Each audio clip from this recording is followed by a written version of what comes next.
प्रत्येक रविवार को अपन भजन देखते हैं। पिछले हफ्ते भी अपना बहुत सुंदर भजन हुआ था, निर्विकल्प ज्योति प्रकाश रही। अब उससे आगे का भी एक और भजन है, वो भी बहुत अच्छा है। वैसे सभी भजन अच्छे हैं, दयानंद राय जी के तो सब सुंदर भजन है, आध्यात्मिक भजन है। अब ये भजन देख करके भी अपने को आत्म स्वरूप की महिमा आएगी। ऐसा ये भजन देखते हैं अपन। पायो जी सुख आत्म लख के, बढ़िया भजन है। पायो जी सुख आत्म लख के, पायो जी सुख आत्म लख के। ब्रह्मा विष्णु महेश्वर को प्रभु, ब्रह्मा विष्णु महेश्वर को प्रभु। सो हम देखो आप हरख के, पायो जी सुख आत्म लख के। देखनि जाननी समझनि वाला, देखनि जाननी समझनि वाला। जान्यो आप में आप परख के, पायो जी सुख आत्म लख के। ध्यानत सब रस विरस लगे हैं, ध्यानत सब रस विरस लगे हैं। अनुभव ज्ञान सुधा रस चख के, पायो जी सुख आत्म लख के। पायो जी सुख आत्म लख के। देखिए, छोटा सा भजन है लेकिन काफी अच्छा है, गंभीर है अर्थ भी इसका। पायो जी सुख आत्म लख के, आत्मा को देख करके, आत्मा आत्म स्वरूप को देख कर उसे प्राप्त करके हमने सुख पा लिया। वास्तव में सुख यहीं से मिला। पायो जी सुख आत्म लख के, आत्म स्वरूप को देख करके ही हमको ये सुख की प्राप्ति हुई। कैसा है आत्म स्वरूप, उसके बारे में भी यहाँ बात आ रही है। पहली लाइन बहुत रहस्यमयी है। ब्रह्मा विष्णु महेश्वर को प्रभु, सो हम देखो आप हरख। अब कोई सोचेगा कि शायद ऐसा कहना चाह रहा हूँ, आज तक हमने बहुत हर्षित होकर के ब्रह्मा विष्णु महेश और इनको देखा है, लेकिन कुछ प्राप्ति नहीं हुई, ऐसा कुछ कहना चाह रहा हूँ। वो नहीं है बात। ब्रह्मा विष्णु महेश्वर को प्रभु, अब यहाँ पे कोई सोचे कि प्रभु शायद संबोधन है, भगवान से कह रहे हैं कि हे प्रभु, हमने ब्रह्मा विष्णु महेश्वर को सो हम देखो, वो हमने देख लिया खुद ही हर्षित होकर। किसमें देख लिया? कि आप में देख लिया। सो हम देखियो आप, कि आप में ब्रह्मा विष्णु महेश्वर को देख लिया हर्षित होकर। लेकिन ऐसा नहीं है, ये भगवान से नहीं कह रहे, ये स्वयं के लिए बात है। ब्रह्मा विष्णु महेश लौकिक में जो कहे जाते हैं, ब्रह्मा उत्पत्ति कराने वाले को कहते हैं, विष्णु पालनहार को कहते हैं, हमेशा बनाए रखने वाले को कहते हैं, महेश्वर वो नाश करने वाले को कहते हैं। तो असल में उत्पाद व्यय और ध्रुव, क्या ब्रह्मा विष्णु महेश, ये तो उत्पाद, किसका उत्पाद? कि अपनी प्रत्येक समय नई नई पर्याय पैदा होती है, प्रत्येक द्रव्य में ये काम होता है ना। तो वो उत्पाद, विष्णु द्रव्य और महेश वो व्यय। तो उत्पाद व्यय द्रव्य, इन तीनों को प्रभु, यहाँ पे को का अर्थ का वाला भी ले सकते हैं। इन तीनों का जो नाथ है, क्या इन तीनों का जो नाथ है, इन तीनों का प्रभु कौन? कि मैं, द्रव्य गुण पर्याय युक्तम सत कहलाता है ना। तो इन तीनों का प्रभु कौन? कि वो सत।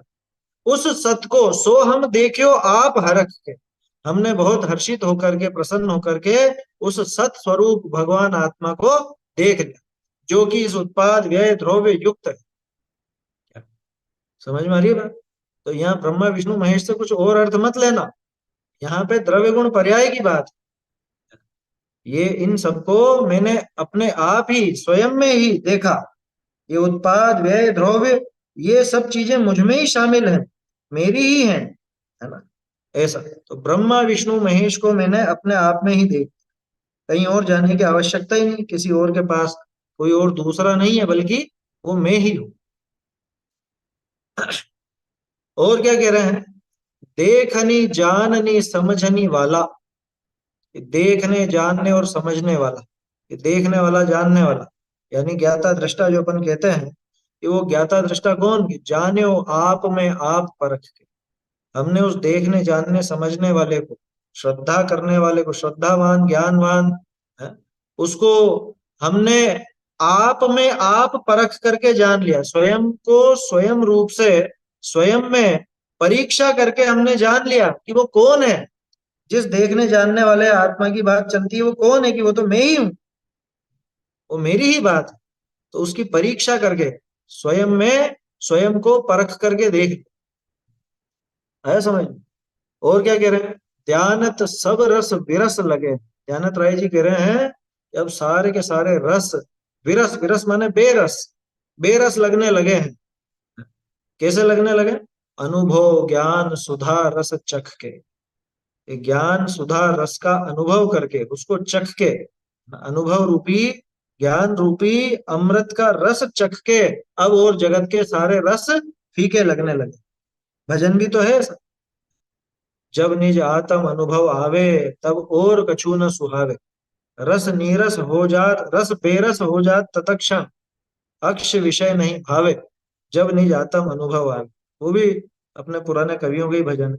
वैसी बात है, ध्यानत राय जी कह रहे हैं कि अब सारे रस बेरस लगने लग गए, ज्ञान रूपी अमृत का पान करके अब जगत के सारे रस बेरस लगने लगे, ये आत्मा का अनुभव करके ज्ञान रूपी सुधा रस का पान करके सब बेरस लगने लगे, यानी अब जगत की और कोई चीज नहीं रुचती। ऐसा सुंदर भजन है।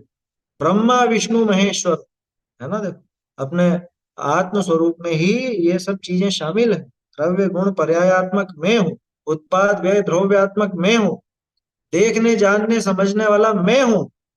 क्या संपूर्ण वस्तु को देखा जा रहा है वहां पर। यूं मत सोचना भी कि उत्पाद व्यय को क्यों शामिल करना है यहाँ पर, अभी तो भाई और दूसरी जगह से हटा ना, तो पहले स्वयं में ही देखेगा उसके बाद उसमें से दृष्टि जिस पर केंद्रित करनी है, वो दृष्टि के विषय को उनमें से छांटेगा। तो ऐसा है कि और कौन है जगत में वो। वैसे भी देखो लौकिक में कहा जाता है, ये जहाँ ब्रह्मा विष्णु महेश की कल्पना चलती है ना, वहां इनको सीधा सीधा नहीं बताया जाता, ये अंश है किसके, ब्रह्म रूप अंशी के।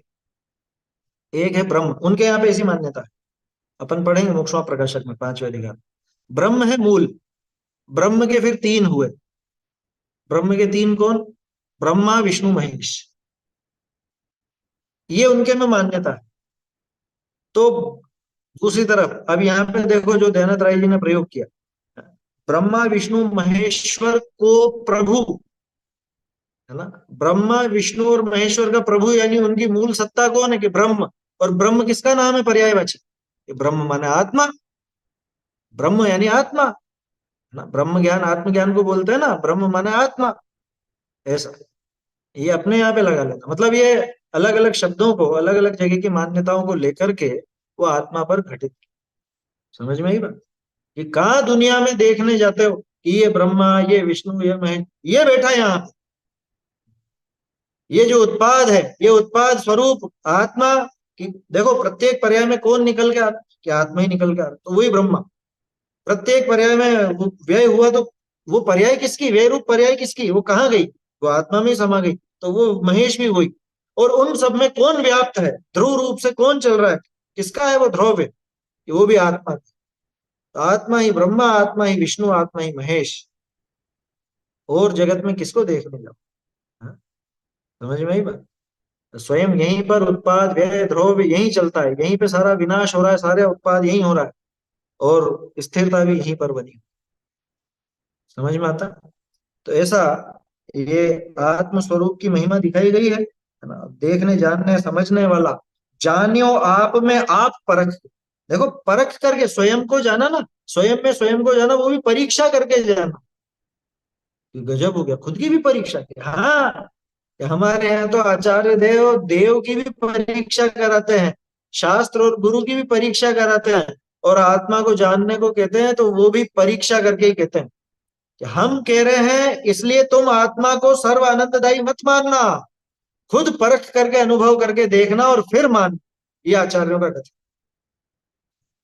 आचार्य देव तो स्पष्ट कहते हैं कि आत्मा तो सरस है, बाकी जगत बेरस है, लेकिन हम कह रहे हैं इसलिए मत मानो। तुम खुद परखो, अनुभव करो, तो मालूम पड़ेगा कि वास्तव में बात ऐसी है। समझ में आ रही है बात? ऐसा है तो बहुत सुंदर भजन है। इसी तरह से और भी भजन आएंगे। इसमें किसी को कोई प्रश्न है क्या? बीच में शायद रेज हैंड हुआ था क्या?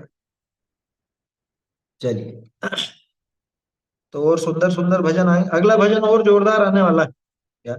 आत्म रूप अनूप है, परते भिन्न त्रिकाल। ये अगले हफ्ते देखेंगे अपन, करेंगे उसकी चर्चा।